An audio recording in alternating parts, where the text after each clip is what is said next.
I'm just coming away from some crazy meetings I had in Ramallah where I met with some of the top leadership in the Palestinian Authority.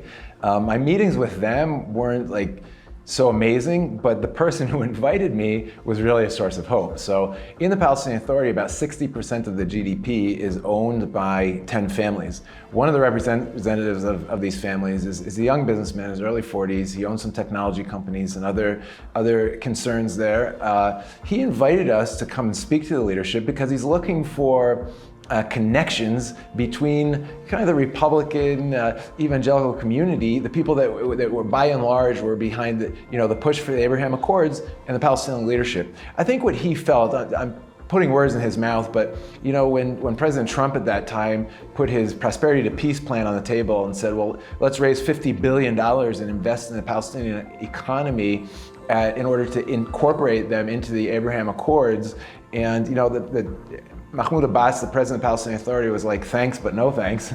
I think a young businessman like this feels like, they probably missed the boat and that wasn't a great idea. So he's trying to make inroads now on behalf of his community so that, the influential evangelical business people, leaders around the world will build friendships with Palestinians, listen to their side of the story, maybe be influential in getting them more incorporated into the Abraham Accords so this prosperity can spread out beyond Israel, but also into the Palestinian Authority.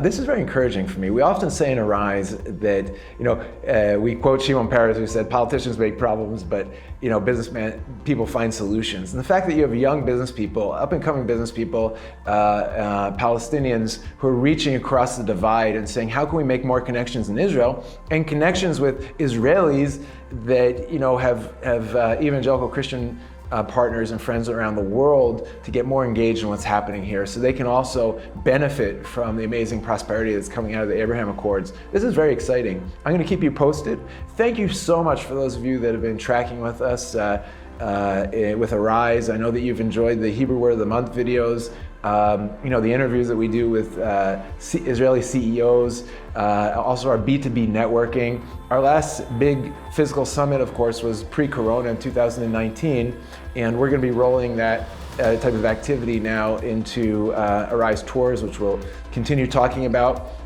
Those of you who haven't become members of Arise yet, this is your chance. I know that many of you do end of year giving. All it takes is a donation of $1,800 a year, a one-time donation, or the equivalent of $150 per month. We take half of that donation and use it to support the activities of Arise. The other half, we will send these we purchase products in Israel and send them to you in quarterly gift boxes, which I know you're enjoying. If you haven't signed up yet, this is your chance. Join the Arise Alliance, become a member. You get the gift boxes, you get to support Israel in a unique way, creating more business, more economic prosperity, and of course, peace and coexistence through business. So thank you for tracking with us. If you haven't signed up, sign up. If your friends haven't signed up, convince them to sign up. Become a member today of Arise. Thank you.